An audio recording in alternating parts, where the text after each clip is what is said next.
Kia ora, Sharon, and we've got Nikki online, and Chair Phil James is in support as well. So I think, I don't know who's best to lead off. Is it Sharon, kia ora. Yeah. If you just want to introduce your roles, and then it'd be good to hear from all of you. Thank you. Good afternoon, councillors and the Mayor.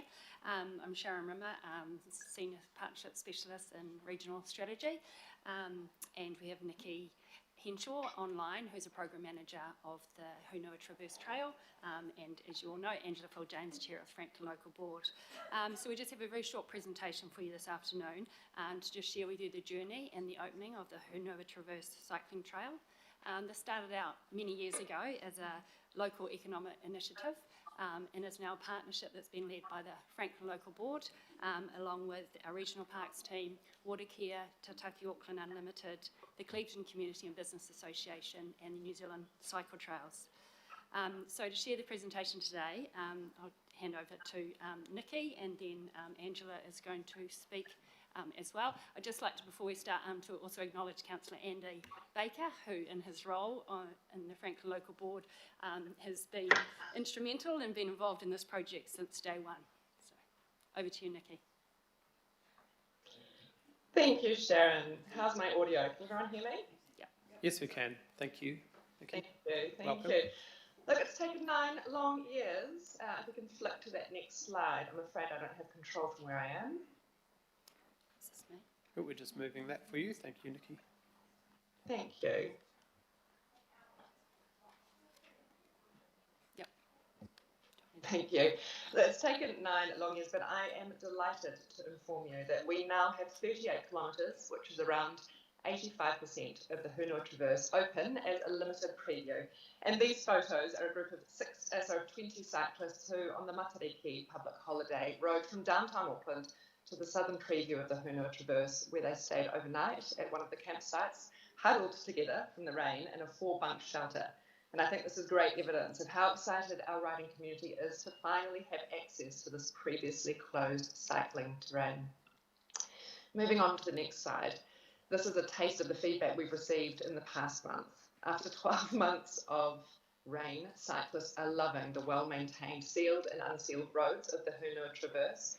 We're seeing strong appeal to gravel cyclists, the bikepacker community and e-bike riders, and real excitement about the full opening of the Hunua Traverse, which we anticipate hopefully this summer.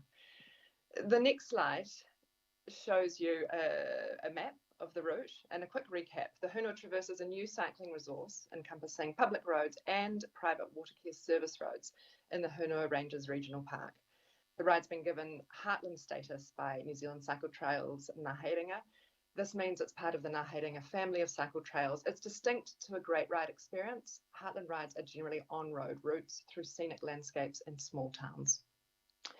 The ride is suited to intermediate and experienced riders. It's not a technical ride, but as the elevation in the top right corner demonstrates, it has huge hill climbs. They're very steep. They have off-camber corners, blind corners, and a mix of sealed and unsealed roads. It can be quite slippery out there. The Hunua Traverse is situated just 40 minutes southeast of Auckland, and the route can be experienced in both directions. At Kaiawa on the coast, it connects into the popular Hauraki Rail Trail, a Ngā Haerenga great ride. This ride is not for the faint-hearted. Its defining characteristic is steep, and it's the steepness that pushes it into grade 3, grade 4 territory. You'll note in the centre there, the big green circle, that's a closed portion. As per the report, which we'll take as read, a slip on Keene Road means that the 6-kilometre portion of the Hunua Traverse remains strictly closed to cyclists until the slip is resolved. The latest information from Watercare indicates, so long as it doesn't start moving again, that this is likely to reopen within 3 to 4 months, but we'll keep you informed. Moving on to the next slide. A lot of work was done in preparation for opening. Here's some photos of new infrastructure, specifically new bike gates, kari dieback wash stations, and notice boards installed at the entry points into the Hunua Ranges Regional Park. On-road directional and safety signage was supplied by Waka Kotahi. Over Leaf, we've also worked to develop bespoke information and safety signage that reflects the Hunua Traverse brand identity. This is something we've been delighted to develop with a Cleveland-based brand marketing agency and alongside iwi artist Tessa Harris from Ngaitaki Tamaki. Moving on to the next slide, dedicated online resources are now live, encompassing trail information, downloadable maps, important safety information, and biosecurity information, as well as a feedback form to capture any incident reports or rider experiences. Continuing over leaf, an official opening event took place on the Hunua Traverse at the end of June, just before we opened on the 1st of July. This early morning opening brought together over 30 attendees from across Auckland Council and the local community, all of whom have been involved with the project at some point since its inception. Representatives of Ngaitaki Tamaki performed a ceremonial blessing, making sure there is a safe path for all who embark on this journey. After years of effort and numerous frustrating delays, this was a significant milestone for all involved. Over to the next slide, user feedback. We're now awaiting official trail counts from our first month, but the observation is that despite the weather, we've had lots of riders and walkers through, and this is supported by really good online engagement, where we're seeing lots of enthusiasm from the cycling community, and we're collecting feedback via an online survey. The next slide. We are delighted that 100% of our completed forms indicate that riders are spending money in the area before or after their ride. In 2021, it was estimated that the direct contribution of the Ngā Haerenga Great Rides to their regions, based on visitor expenditure alone, was in the order of $950 million, and we're looking forward to enjoying a small slice of that pie in Wairoa. The future is looking bright. We know that cyclists are really excited about the full Hunua Traverse opening, and we anticipate significantly more riders once that full route is open. Summer also marks the start of the bikepacker season, with international and local riders embarking on cycling tours across the country. The Hunua Traverse is an excellent way to exit Auckland for cyclists travelling to the Waikato or the Coromandel, particularly with the bike-accessible 7-day ferry connections from downtown Auckland to Pine Harbour. If we can get the Kini Connector open in time, the Hunua Traverse will become part of the official Tour Aotearoa route, a cycle tour from Cape Reinga to Bluff, completed en masse in February. Also, the summer Watercare and regional parks are working to reopen public access to Kahukahanui, Auckland's highest maunga. Access to this walking track will be via a portion of the Hunua Traverse, and with the base of this walking track 7 kilometres from the nearest car park, this has the potential to be an excellent walk-ride combo. In short, the Hunua Traverse is set to become a regionally significant recreation resource with great potential for local economic benefit. I'll pass you over to Angela, I think you speaking next. Thank you, Nikki. It's a really big milestone, actually. Unfortunately, I wasn't able to go to the blessing because I was overseas, but I would have very much been there because it has been quite a long journey.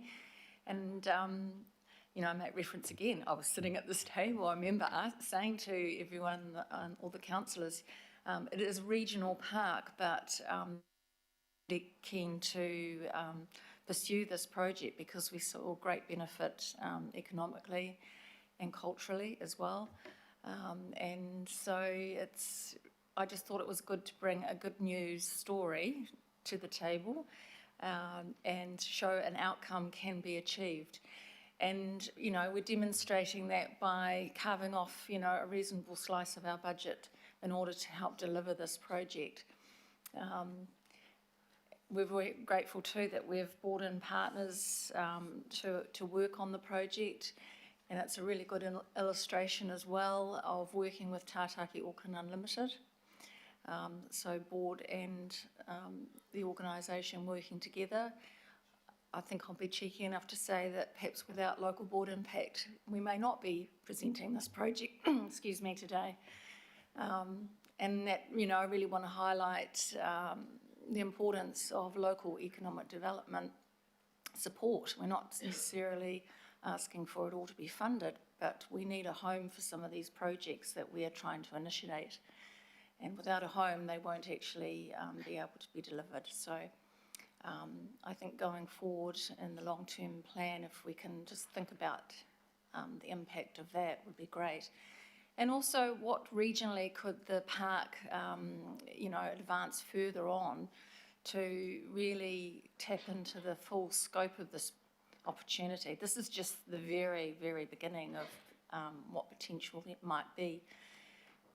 The Waitakere is, well used, but I don't know that the hanuas are quite so well used, and so there's an opportunity for perhaps parts of Auckland to, discover hanua. Perhaps, stay over, perhaps learn about the cultural significance. So there is ongoing benefit that could grow from here, and we're going to be turning our attention to the visitor experience next. And of course, we've got Clevedon Village, which is not too far away. And in our upcoming local board plan, we are proposing a targeted rate for pathways. And so our pathways could actually, in the long term, connect in with the Hanua Traverse, which, although it's in our local area, it is a regional park, but I think it should be thought of as more of a regional offering. You're connected into the Hauraki Rail Trail, and we're the final piece that connects us into the rest of the New Zealand Cycle Trail. So it's fairly significant, and I think, as I said, it's got lots of opportunity to go. So we'll be turning our attention next into how can we, what services, what things will we need to be putting into Clevedon to make sure the visitor experience is a good one that benefits all of Auckland. So a couple of little requests there really is keep Hanua Traverse in mind when you're looking at the long-term plan. Keep it in mind when you're looking at regional parks, budgets and things like that, and direction. Keep it in mind when we're looking at growth funding for infrastructure. And we are a board that is prepared to make some fairly tough decisions about selling assets that perhaps aren't performing so well and reinvesting those back. So we're not always asking for a handout, but if we can pull partners in to help us, that is the ideal situation. So thanks again for supporting us. When we brought this to the table, I don't know, 5 or 6 years ago, we had been working on it prior to that, obviously, but I do thank you for the support that you've all offered us and provided us so far. Thanks. Kia ora. Thank you very much. Thank you to the three of you, and it is nice to have some really positive news as well, and it doesn't feel like 5 years ago, Angela, that you came here, but it probably was. The last 4 years have sort of done a lot of things to us. Deputy Mayor Simpson. Oh, look, I want to start, I've got a question, but I'll start by saying huge congratulations. I think this is magnificent for the region, and as a local board, both past and current members, you've done an exceptional job. I know how hard it is to get a big cycling project through and how long it takes, and you've put significant money from your budget at the expense of other things to make this happen. So all power to you and congratulations. Look, my question is just really narrow and specific. And in the second resolution, in B, it says that endorse that the continued work of council staff with trail partners, and one of them is Tautaki. I'm the new Tautaki liaison. So what are you expecting from Tautaki, and are you sure that budget for whatever you're expecting is part of the annual plan? So that is more about finding a home for economic development projects, and this is one of our economic development projects. That's what I couldn't. So, we have an economic development broker who has also been involved in this project as well. So currently now, to hold funds for any work, we don't actually have a place for it. So I don't know if you've heard the term Project Orphans, but I think that's starting to evolve in council now, that we have some projects that just don't have a place to sit, and thus therefore they don't have the administrative ability. So partners that we might bring in, we need someone to pay those, because obviously as a board we're not operational.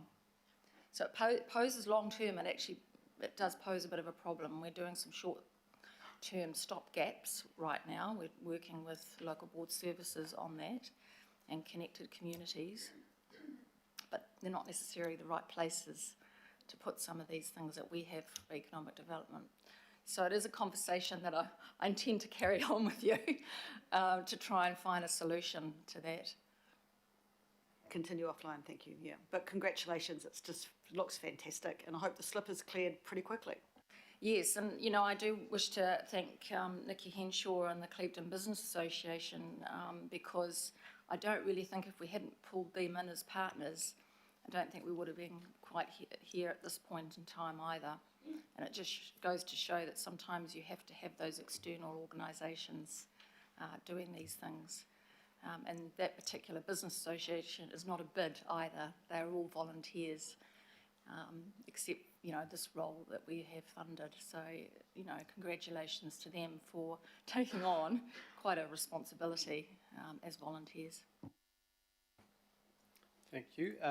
I'll go to Councillor Baker first as the local councillor, and then we'll go back to the questions. Thanks, Chair, and just Desi, thanks for that question, because I had a chat with Nick Hill about the very issue about getting rid of this orphan and looking after this orphan earlier this week, so it'd be really good to have your support so we can follow that up. So just question, Angela, or two questions really. What future opportunities do you think will come, and what, in the second part to that, my second question is, what risks are to that future? Yeah, I alluded a little bit to some opportunities, but the nearest town, and Hanua actually is another village that will probably get some visitation. The opportunities, we used to have lots of Airbnbs and accommodation. They've all sort of slowly disappeared. I think we're interested in how other trails, particularly in the South Island, where home businesses and things have just popped up, they're mushroomed. And so when you're in a rural sort of environment, the more people that can, work and live in their own area, the better. It's all part of that climate change, really, and shifting people, rather than shifting them all into city centres on a daily basis. So we're looking for opportunities there. I think there's, as I mentioned mana whenua, but, there's a whole lovely narrative to be shared and educated with Aucklanders and the rest of New Zealand, really. So I think there's some interest there, particularly from Ngāi Taiki Tamaki, on how they can perhaps look at what sort of tourism ventures they might be able to do. I think it's just going to evolve, really. It's really limited by imagination, and I suppose how restrictive the management plan might be for the regional park as to what activities you might be able to do within the park.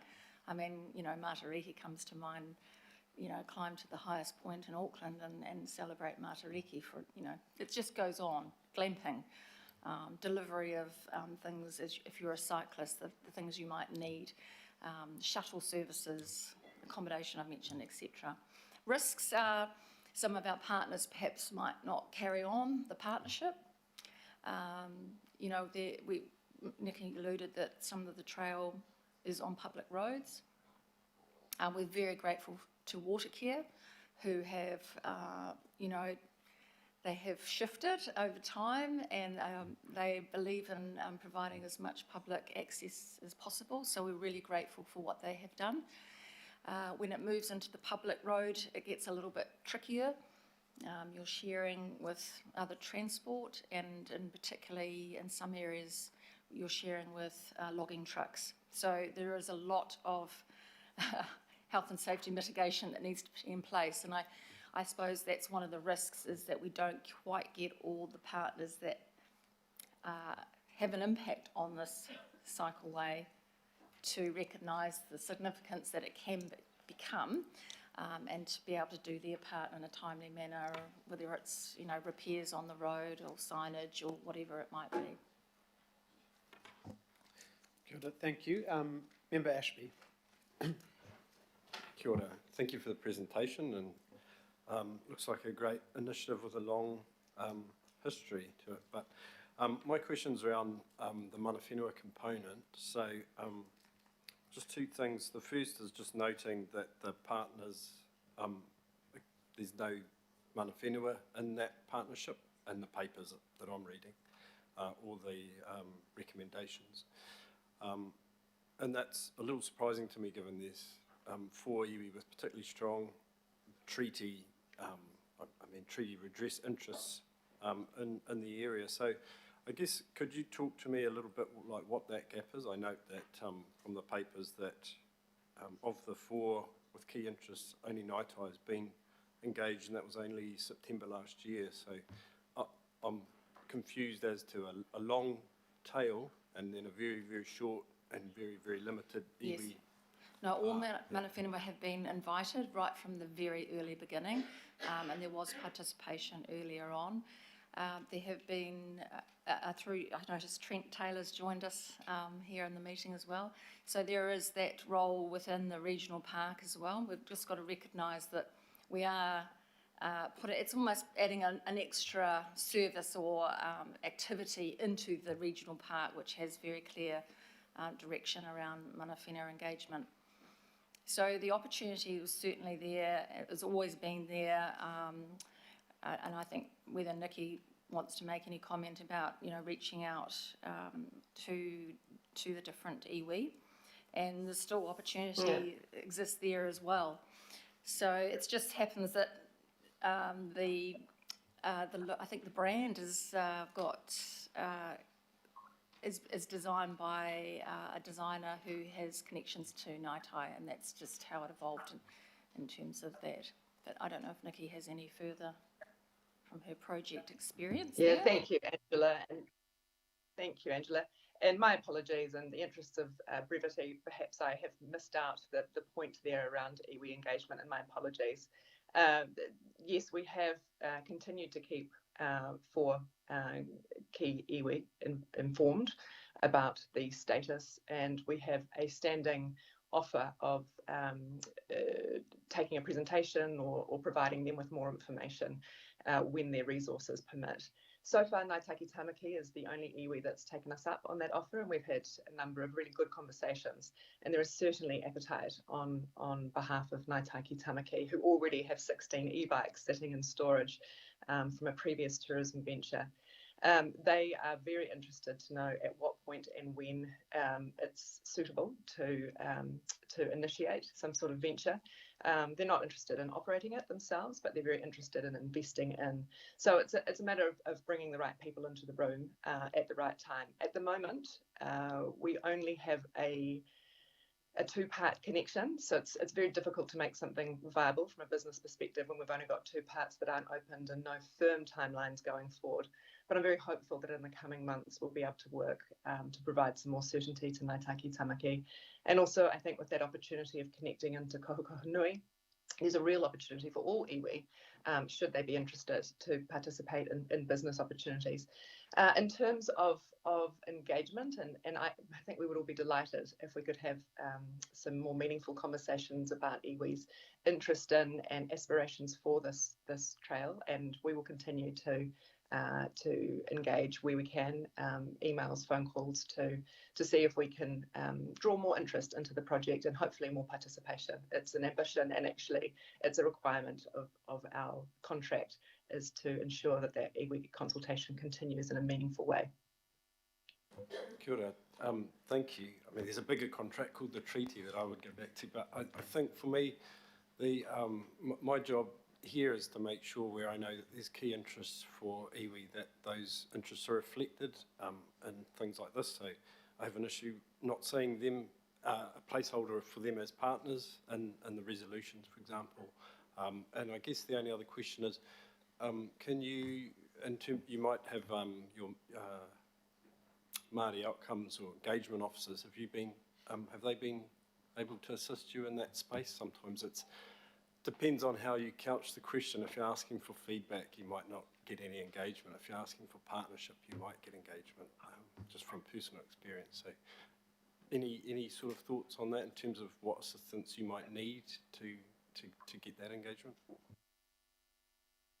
Yeah, thank you. And I think you're quite right that we're at that point where we do need to ask for assistance. And we have had dialogue within Franklin Local Board with their engagement officer there. And to date, while we've been unsuccessful, I don't think it's a reason to stop. I think you're absolutely right that we need to find a new way. And now that we've got this trail open, perhaps we've got a more meaningful place from which to start that dialogue. So I take your comments on board, and I agree wholeheartedly. And yes, that's something to action and provide you with more information with in coming months. Thank you. Kia ora, thank you. We have 3 last questions, but we will cut it off there because we do need to move to the next. Councillor Turner. Thanks, Mice. Just a comment. This has been hugely invigorating. Thank you. In the Waitakaris, we have a thing called the Rainforest Express, 10-kilometre long rail trail, which hasn't operated for 10 years. The last year it operated, it had 20,000 paying passengers. And I'm sitting in the room with the right person to help get this thing cranking, and another person over there who can tell me what to do to make it happen. So thank you very much. It's been inspiring. Kia ora, thank you. Councillor Henderson. Kia ora, thank you. Yeah, Deputy Mayor asked one of my questions. I've got one left. I note in the report the fantastic collaborative work that we have with staff, with the local board, and with the CCOs. So I just kind of wanted to ask you if you have any insight into how we got everybody in a room, everybody talking together, and everybody producing this fantastic work. It did take a little while. What didn't happen overnight. I mean, it first started with a meeting that ATED at the time called and brought anybody they thought might be interested together in the one room. And then it was really conversations with the CCOs between regional parks and water care, the board to water care, the board to to regional parks, the board to here. It's something you have to work at. Great. It doesn't happen overnight. You've got to sounds like an ad there, but you've got to bring all the pieces together, and it's a relationship building. Thank you. I might as well throw my quick comment in while I'm at it, Chair, if that's okay. Just really, really briefly, I think that Watercare should, in particular, maybe take a little bit of public ownership as well alongside the partners here, because people do question our CCOs and all kinds of things around accountability and all those kind of things. We've got a positive story to tell here, so I'm just hoping that we tell it from the hills, as they say. Yeah, I appreciate that, because it is a big part. Without Watercare, this would not be happening. Would that be fair, Trent? They had to, their willingness to do this has been outstanding. Sorry, I was going to add to you, Angela. With Watercare taking over the forestry, it made it a heck of a lot easier to proceed. So when you look at things that take time, I think Watercare getting the forestry rights really helps smooth that over for us. Of course, the other issue with the controlled area notices that came in 2018 that we also had to try and deal with too. So yeah, but they've been hugely supportive. Got a really good relationship with Watercare, and they do some really good work. Kia ora. Thank you, Trent, and acknowledge your work too. Thank you for joining us. Councillor Fletcher, last question. Thank you. Thank you, and can I add my personal congratulations. It has been a very long time, because the first presentation was when I was still chairing parks, and that was when James Brown was sitting on the IMSB at that time, and we had great excitement because we could see, after the experience of Motutapu Rangitoto and the dual, and the innovative ways you can actually look to sustainable revenue coming out of, without any environmental footprint, what you can generate. So, heartiest congratulations to everyone who's been involved from day one. It has evolved with goodwill, and you have prioritised.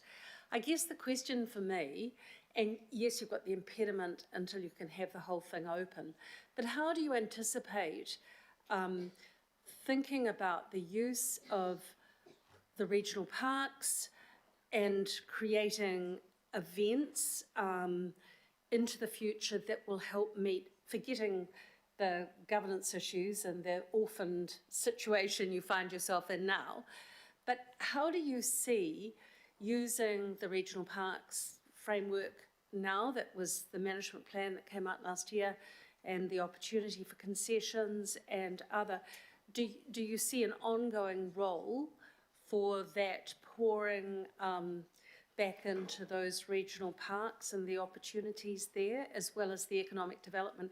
The reason I asked that, I was really sad today to see the demise of the Legacy AT to go with tourism program.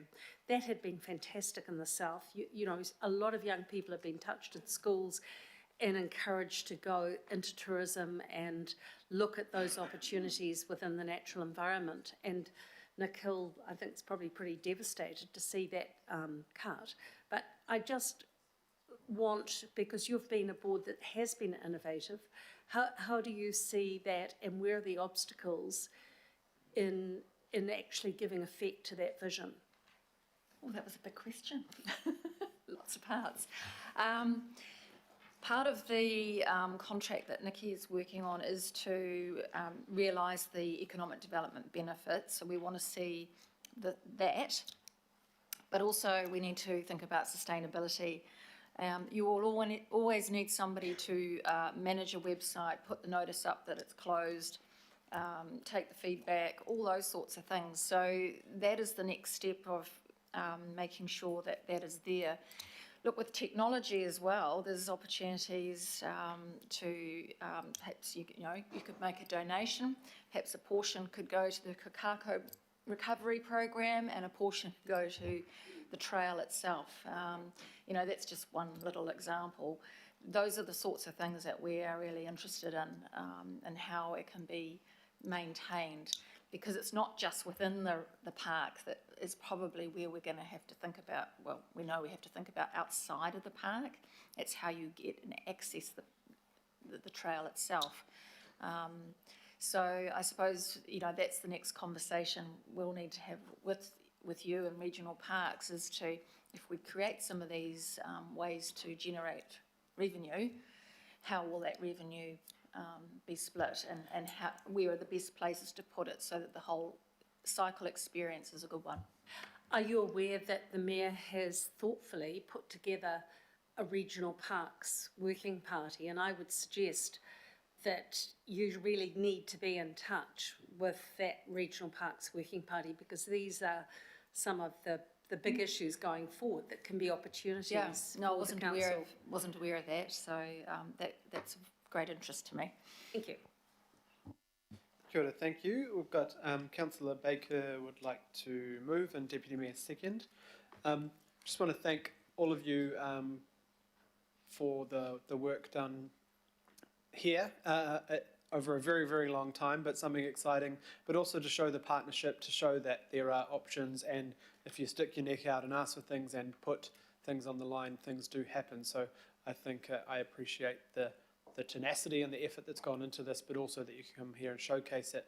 But there's a long road ahead to increase the investment in this space. But I think it's really good for our thinking and to kind of spread the love. But I think you've also put some challenge to us around, significant cuts to Tātaki Auckland Unlimited, and what those kind of effects can have, ripple effects for good projects that are supposed to be innovative if there's no place for them to land or to grow. So, thank you. Councillor Baker, did you have any? Just very quickly, and so just responding to what Edward was saying before. So, the very first meetings, all the mana whenua groups were there, and they were active. And Ngāi actually discussed with them about Ngāi taking a leadership role, which they have done. So, I get what you're saying, but at the end of the day, there was huge engagement. They were there because Angela and I and others were there talking with them about the opportunities that exist with this project, and it's immense. But I think I just want to acknowledge, and probably got a little bit of a conflict. This started on the 14th of August 2015, was when AT staff Lynn Butler and Jason Hill contacted the local board and said, we've got an idea.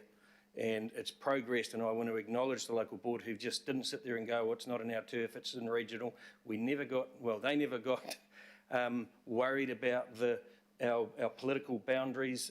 They just said, we're going to get stuck into this because this will be awesome for Auckland, it'll be awesome for New Zealand tourism, and didn't get too bogged down by the fact that, it's regional parks or anything. And so, I take my hat off to the local board and to the regional parks team, and to Watercare, and who really enabled this to happen. So, you know, this will be immense. You know, this is a great day. The opening was immense. It was fantastic. So, obviously bought into it a little bit. But anyone with an e-bike, get up there and enjoy it, because the views from the top are stunning.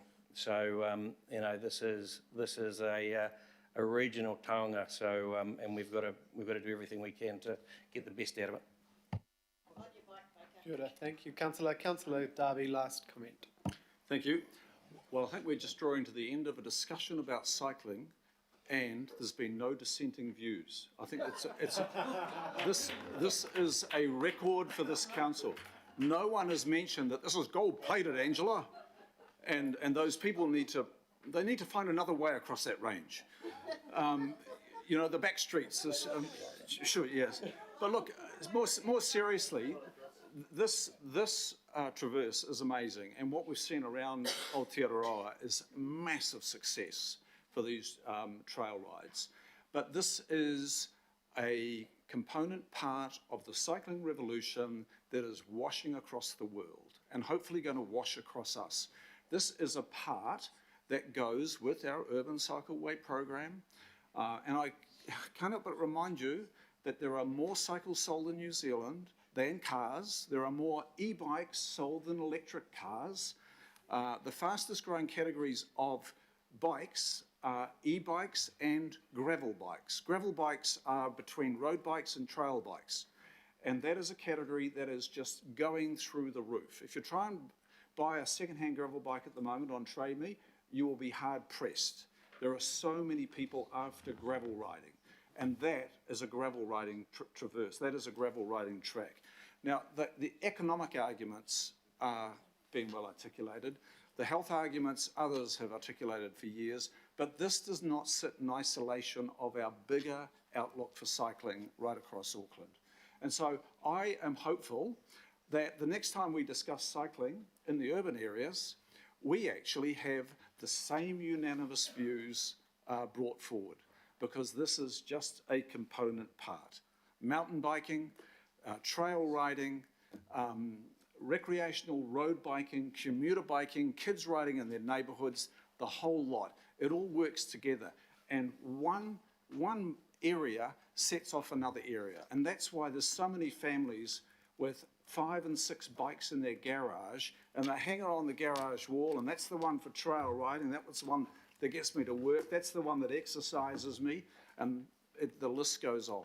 This is a revolution, and this is part of it. Kia ora. Thank you very much, Councillor Darby. Right, all those in favour? Any opposed? Good. No, thank you. Thank you very much. Right, back to item 12, capital investment for open space. Oh, sorry, 11. Parole would have thrown something at me.